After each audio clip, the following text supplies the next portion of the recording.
Depois de anos em que o meu pai permitiu o comportamento tóxico da sua mulher, madrasta, finalmente deixei de ter contato com ela quando ela atacou o meu filho por causa de uma disputa de casamento.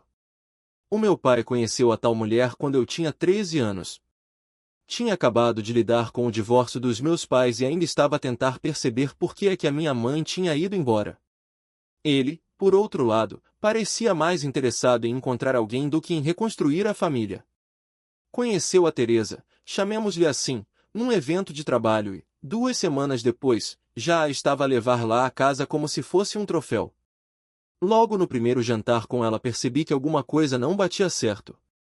Estava a usar um casaco velho, daqueles que a minha mãe me tinha oferecido, e que eu usava por conforto. Tinha uma nódoa de lexívia na manga, mas era meu. Ela olhou para mim de alto a baixo e disse: pelos vistos, já ninguém se veste para jantar em família, pois não? O meu pai riu-se. Riu-se como se aquilo tivesse sido espirituoso. Eu tinha 13 anos. Ainda nem sequer tinha aberto a boca. A partir daí foi sempre a descer. Teresa era o tipo de pessoa que nunca dizia nada diretamente, mas que sabia como cortar alguém com um simples comentário bem-intencionado. Chamava-me sensível, dizia que nunca ia arranjar uma namorada se continuasse a ser tão mole. Começou a deitar fora os meus lanches e trocava-os por produtos mais saudáveis, claro que só os meus. Quando os filhos dela vieram viver conosco, o armário da cozinha encheu-se com tudo que eles gostavam.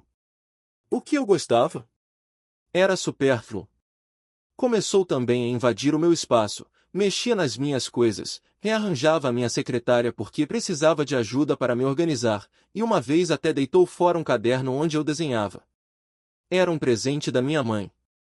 Quando confrontei o meu pai, ele respondeu: ela só quer ajudar. Também teve uma infância difícil, sabes? Como se isso justificasse tudo. Como se fosse normal apagar os traços da vida de outra pessoa para se sentir confortável. Eventualmente saí de casa assim que pude, aos 18. Fui para o serviço militar, mais para fugir do que por vocação. Depois casei-me com a Sara, minha namorada do liceu, e tivemos o nosso filho, o Tomás. Tem agora 6 anos. É a luz da minha vida. Durante algum tempo, pensei que a distância seria suficiente para manter a paz. E foi. Até o meu pai começar a insistir para irmos a jantares, aniversários, festas em família. A Sara, sempre conciliadora, convencia-me a ir de vez em quando. Ele está a tentar, amor. E o Tomás devia conhecer o avô. Teresa, claro, continuava igual. Dava toques na Sara, perguntava se ela sabia mesmo o que estava a fazer como mãe, comentava que o Tomás estava um bocadinho rechonchudo e que devíamos rever a alimentação dele. O meu pai? Nem reagia. Às vezes fingia estar a mexer no telemóvel enquanto ela fazia os comentários. Outras vezes, ria-se, como sempre. E eu continuava a deixar passar. Porque, de alguma maneira, ainda tinha esperança de que ele tomasse o meu lado. Que me defendesse. Mas não o fazia. Nunca o fazia. Até ao dia do casamento. A minha prima, a Inês, que sempre foi mais como uma irmã, convidou o Tomás para ser o menino das alianças. Ele ficou em êxtase. Ia ser um casamento ao ar livre, simples, bonito. A Inês pediu que os convidados usassem cores suaves, e com isso, compramos ao Tomás um fatinho bege com um pequeno laço. Ficou encantador. Mas a Teresa tinha que estragar. Apareceu com um vestido vermelho vivo, longo, cheio de lantejoulas, completamente fora do dress code. Disse que era a sua cor de poder. Todos olharam. Uma pessoa perguntou até se ela era a mãe da noiva. Inês foi ter com ela e, com um sorriso educado, disse: fico feliz por ter vindo, Teresa. Esperava-se algo um pouco mais discreto, mas tudo bem. Teresa encolheu os ombros. Não gosto que me digam como me devo vestir. Não sou uma criança. E aquilo era só o começo. Vamos continuar onde parei, o casamento da Inês. A cerimônia foi linda. O Tomás levava as alianças num pequeno travesseiro de linho com fita creme. Ia tão concentrado a andar devagarinho pelo corredor, mordendo o lábio como se fosse a missão mais importante da vida dele. A plateia toda ficou encantada. Até algumas pessoas bateram palmas no fim. O meu pai até se levantou, aplaudindo como se o neto tivesse ganho uma medalha. Mas a Teresa? Nenhum sorriso. Só franziu o sobrolho, cruzou os braços e baixinho, comentou para Sara. Parece que estão a apresentar um príncipe, em vez de um miúdo qualquer. A Sara fingiu que não ouviu. Eu ouvi. E cada palavra me deu um nó no estômago. Tentei ignorar. Tentei concentrar-me na alegria da Inês, no orgulho do Tomás, no ambiente bonito. Mas a Teresa não ia deixar. Durante o copo de água, enquanto eu estava perto do balcão a buscar sumo para o Tomás, ela veio ter comigo. Sabes, usar o teu filho como acessório num casamento é um bocado forçado, não achas? Olhei para ela, sem responder logo. Estava tão incrédulo que nem sabia o que dizer. Foi a Inês que o convidou, respondi por fim. Ele está feliz. Só isso já vale tudo. Ela encolheu os ombros e murmurou. Pois. Mas a Sara gosta muito de mostrar as aparências. Está a passar isso ao miúdo. Afastei-me. Já com o sangue a ferver. Tentei não fazer uma cena. Mas o que veio a seguir ultrapassou todos os limites. A Teresa encontrou Tomás sozinho, perto da mesa dos bolos. E, segundo ele nos contou, ajoelhou-se ao pé dele e disse: Sabes que só te deixaram trazer as alianças porque o teu pai insistiu, não sabes? Não é por seres especial. Pouco depois, ele veio ter conosco, os olhos cheios de lágrimas, a respiração aos soluços. A avó disse que eu não sou importante. Que só fui porque tu pediste. A Sara ajoelhou-se ao lado dele, abraçou-o de imediato, e ficou ali a acalmá-lo enquanto eu. Eu estava a ver vermelho. Procurei a Teresa pelo espaço. Estava sentada com um copo de vinho na mão, como se nada fosse. Como se não tivesse acabado de destruir o coração de um menino de 6 anos. Fui direto até ela. Nunca mais fales com o meu filho. Nunca mais. Ela olhou-me com aquele ar altivo de sempre, e respondeu. Estás a exagerar. Só lhe disse a verdade. Tu não dizes nada ao meu filho. Nem verdade, nem mentira. Acabou. Estás proibida de te aproximares dele. As pessoas à volta começaram a olhar. O meu pai estava a uns metros, a segurar um prato com rissóis e croquetes, parado como uma estátua. Não disse uma única palavra. A Teresa fez um gesto de desdém e voltou a virar o copo de vinho. Mais tarde, já em casa, recebi uma mensagem do meu pai. Preferia que não tivesses feito uma cena. Sabes como ela é? Podemos falar amanhã. Não respondi. Porque naquele momento, percebi o que sempre me recusará a aceitar, o meu pai nunca esteve realmente do meu lado. Não dormi naquela noite. Ou melhor, deitei-me, mas o corpo não desligava. Ficava a olhar para o teto, a ouvir a respiração tranquila da Sara ao meu lado, e a rever cada detalhe do que tinha acontecido naquele maldito casamento. O que mais me doía nem era a Teresa. Já sabia do que ela era capaz. Era o meu pai. A maneira como ficou ali parado. Sem dizer uma palavra. Sem sequer se mexer. Como se um prato de salgados fosse mais importante do que o neto dele a chorar porque alguém lhe disse que não era especial. Recebi nova mensagem de manhã. Estou triste por isto estar a afetar tanto a nossa relação. A Teresa só quis manter as coisas sob controle. Sabes como ela é. Vamos falar. Tive de sair da divisão. Respirei fundo. Contive a vontade de gritar. Aquela frase. Sabes como ela é. Quantas vezes eu já tinha ouvido isso? Quantas vezes isso serviu de desculpa para ele não fazer nada? Respondi. Quero uma conversa só contigo. Mas só se for para pedires desculpa ao Tomás. E se estiveres disposto a impor limites a Teresa. Caso contrário, não há mais conversa. Horas depois, a resposta. Lamento que estejas magoado, mas a Teresa estava apenas a tentar evitar que a atenção saísse da noiva. As crianças são muito sensíveis. Foi como levar um murro no estômago. Fui ter com a Sara e o Tomás à sala. Eles estavam a ver desenhos animados, enrolados num cobertor no sofá. Sentei-me ao lado deles, olhei para o Tomás e disse: Filho, sabes que o pai e a mãe estão sempre aqui para te proteger, não sabes? Ele assentiu, sem tirar os olhos do ecrã. Depois, olhei para Sara. Estamos mesmo a acabar com isto. Não vamos voltar lá. Nem a ver o meu pai. Nem ela.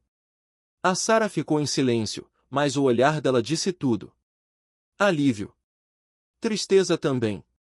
Mas sobretudo alívio. Ela sempre respeitou o meu tempo. Nunca me pressionou. Mas eu via que já tinha ultrapassado o limite dela há muito tempo. Naquela tarde, bloqueei o número do meu pai. A Teresa já nem sequer tinha o meu. Apaguei os e-mails antigos. Fechei a porta. 2 dias depois, recebo um e-mail. Isto está a ir longe demais. És o meu filho. Devias respeitar-me. Estás a ensinar ao Tomás que se abandona a família quando há problemas. Li aquilo 3 vezes. Depois de tudo, ele ainda se punha como vítima. Fui ao meu caderno de apontamentos, aquele onde andava a escrever memórias antigas desde que comecei terapia, e comecei uma nova página. Hoje percebi que o meu pai não está triste por me perder. Está triste porque já não pode controlar a narrativa. A semana seguinte foi estranha. Silêncio.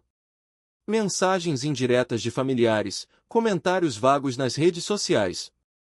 Uma prima disse: Não deviam cortar assim relações. É só uma madrasta chata, não é o fim do mundo. Não. Não era só isso. Ela não era apenas chata. Ela humilhou-me durante anos. Tentou deitar abaixo a minha esposa. E agora tentava arrancar a autoestima do meu filho. Não era drama. Era proteção. Comecei a escrever uma mensagem para a família mais próxima, aquelas tias e primos que estavam a comentar sem saber o que se passava. Se estão a perguntar por que não falamos mais com o meu pai e com a Teresa, é simples, não foi por um único episódio. Foi por uma vida inteira de silêncios cúmplices, comentários maldosos e falta de respeito. O Tomás vem em primeiro lugar. E se isso vos incomoda, então revejam o vosso conceito de família. Enviei. Recebi algumas reações. Algumas pessoas ficaram caladas. Outras escreveram a apoiar. Uma prima respondeu: Sempre te admirei por aguentares tanto. Agora admiro-te por finalmente teres dito basta. Se cortar relações com um pai fosse como fechar uma porta e seguir caminho, era tudo mais simples. Mas não é. É como fechar uma porta de vidro, vemos o outro lado, mas sabemos que não devemos atravessar. E o silêncio? Não é pacífico no início. É pesado. Carregado de coisas que queríamos ter dito. De desculpas que nunca vieram. De perguntas que nunca vão ser respondidas. A primeira semana sem contato foi estranha. O telemóvel deixou de vibrar. Sem mensagens passivo-agressivas. Sem convites forçados para almoços de domingo. Mas com um vazio que, por mais que estivesse à espera, doeu. O mais difícil não foi o meu pai. Nem a Teresa. Foi o Tomás. 3 noites depois do casamento, estávamos a arrumar os brinquedos antes de dormir quando ele perguntou: O avô está zangado comigo? Fiquei gelado. A Sara parou de dobrar a roupa e olhou para mim com os olhos cheios de ternura e preocupação. Por que essa pergunta, filho? Ele não me liga. E a avó Teresa disse que eu não era importante. A voz dele saiu baixinho, como se tivesse medo de estar a repetir algo proibido. O coração caiu-me ao chão. Ajoelhei-me ao lado dele, olhei nos olhos dele e disse: O avô não está zangado contigo. Mas às vezes os adultos fazem escolhas erradas. E quando isso acontece, temos de proteger quem amamos. E nós amamos-te muito. Ele assentiu. Mas o olhar.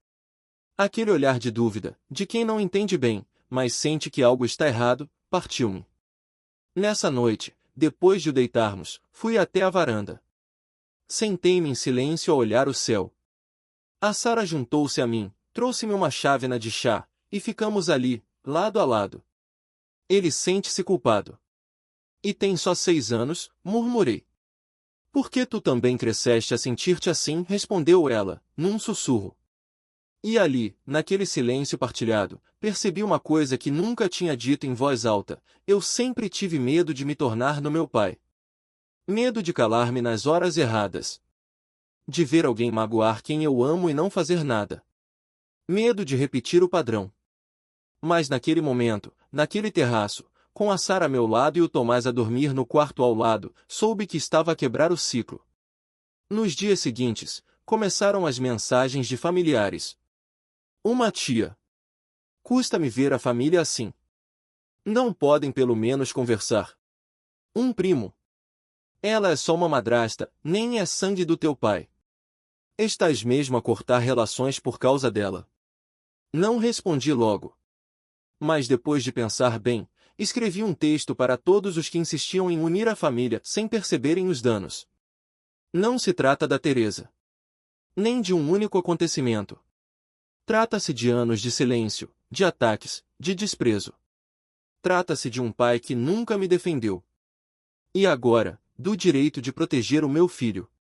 Não vou permitir que alguém que me destruiu tente fazer o mesmo com o Tomás. Enviei. Depois desliguei o telemóvel por 2 dias.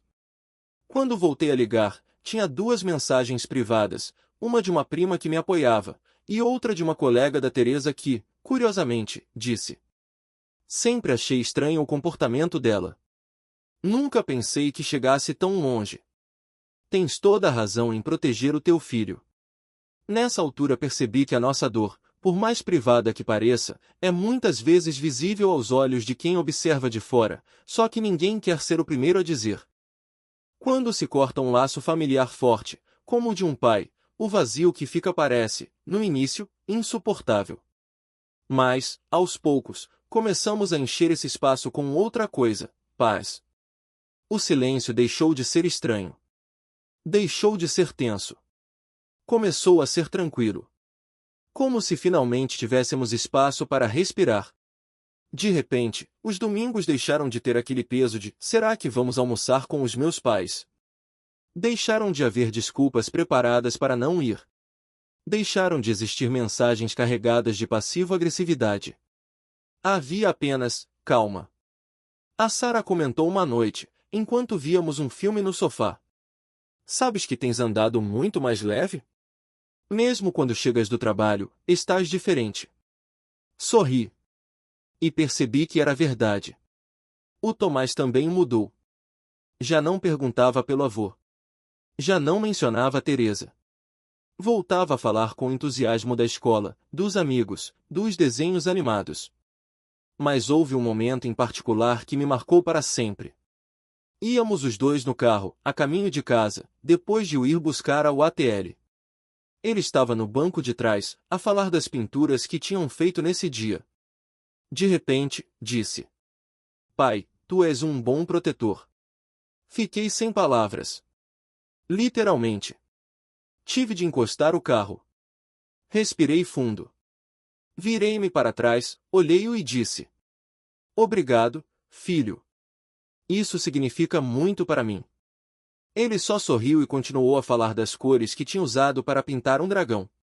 Mas eu fiquei ali, parado, com os olhos a brilhar. Porque durante anos, tive medo de ser como meu pai. Medo de calar, de deixar passar. Medo de permitir que alguém magoasse a minha família, como ele permitiu que a minha fosse magoada. Mas naquele momento, o meu filho mostrou-me que eu estava a fazer o oposto. Que estava a construir algo novo.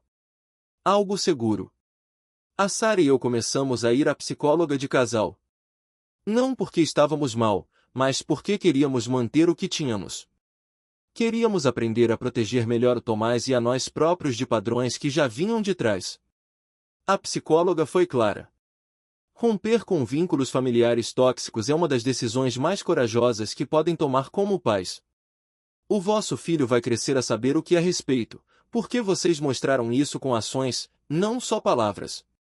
Começamos também a criar novas rotinas. Domingos de panquecas com recheios à escolha do Tomás, geralmente doce de morango ou banana com mel. Feriados passados fora, só nós os três. Um piquenique num parque, uma escapadinha na Serra da Estrela, uma ida ao oceanário. Nada grandioso. Mas tudo nosso. Sem obrigações. Sem tensão. E, pela primeira vez desde que sou pai, senti-me em paz com as minhas escolhas. Não porque eram perfeitas, mas porque eram minhas.